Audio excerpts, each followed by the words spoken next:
channeling a little bit of Tyler Oakley today, aren't we? Next you're gonna hear me saying, Prince Charming, sit on my motherfucking face. Just like that. Vlog every damn day.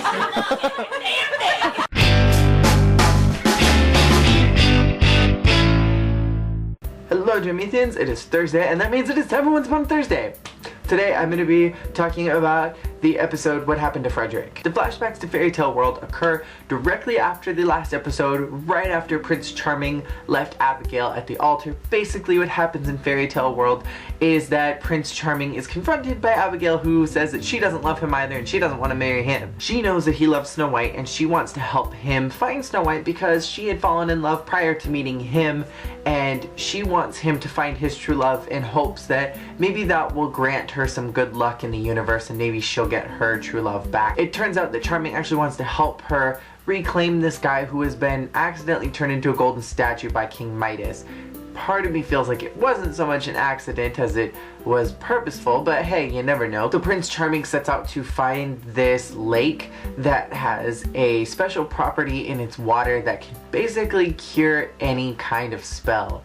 So he goes after it, and out pops out Princess Zelda. He kills Princess Zelda after she transforms into Mary Margaret and tries to seduce him and bring him into the water, basically to drown him like she does many other people that come to this pond seeking the water. He returns to Abigail, drizzles the water on the golden statue, and it turns into her love, and basically it seems like they're gonna be happily ever after. It turns out that Charming's luck is not too hot, as he is now being pursued by the king, who wants to kill him for not allowing the kingdoms to unite by leaving Abigail. And then he teams up with Red at the end to go find Snow White. Who would have figured?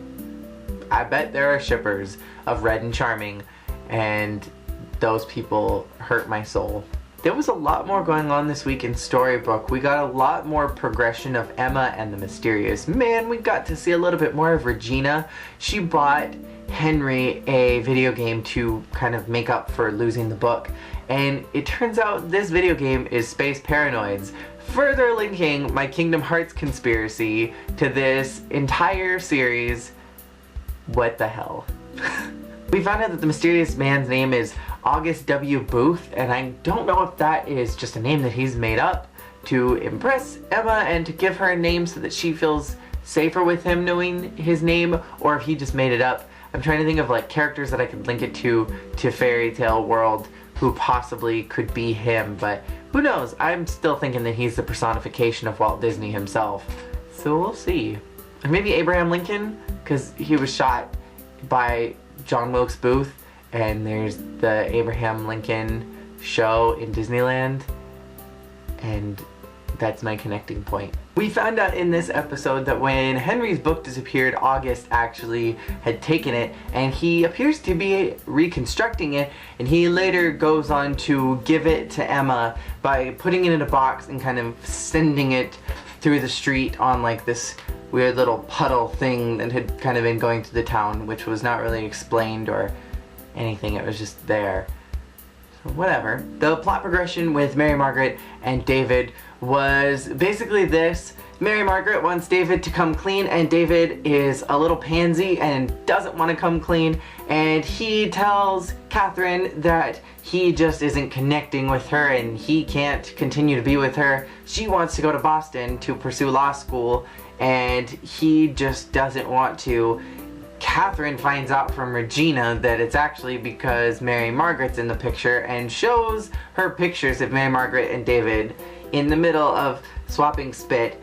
Catherine goes and slaps Mary Margaret in front of all her students, and Mary Margaret goes and basically verbally slaps David and says, we no longer can be together because you're dishonest and a cheap whore. So move on with your life, buddy.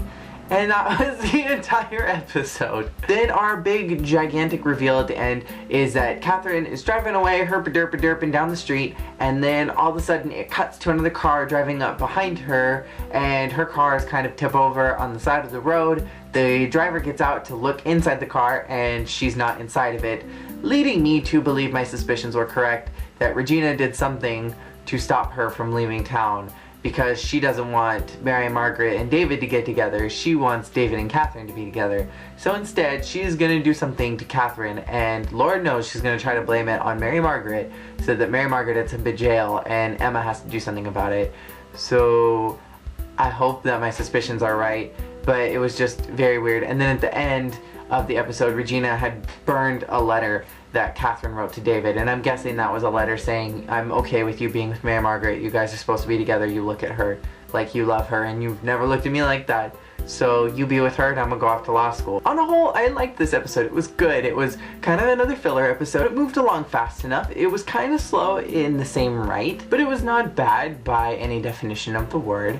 I really enjoyed the plot progression that we got both in Fairy Tale World and in Storybrooke. I wanted to call it Fairybrook right there for a minute. And I enjoyed seeing some of the twists and turns that happened, even though there weren't many. I just, on a whole, I really enjoyed this episode, and it moved along fast enough for me, but I don't really have a whole lot to say about it because it was just kind of one of those episodes that was like, here's a plot line, and here's a plot line, and here's the bridge in between those plot lines. So that is my thought on this. And from the comments from last week, a lot of you guys seem to think that the episode was good and it was kind of more just me that found it middle of the road, and a lot of you mentioned that it was a very important episode for the future, so I'm looking forward to seeing how that episode plays into future episodes. I'm a little disappointed that this episode didn't feature any more of Belle or even a little bit of Mr. Gold, because we had a little bit of a power struggle in the last episode and I would have liked to have seen a little bit more of that. But hey, it's cool. There's bunches of more episodes, a lot more to see in this town and in Fairy Tale World. So we'll see what happens next week, and I'll see you all tomorrow with another video. Peace out. Take a mouse. Oh, last night I was really bored and I drew a picture of Maria. This is her with her shank. Probably about to go kill Chewie, but you know, that's how she rolls. That's her thing.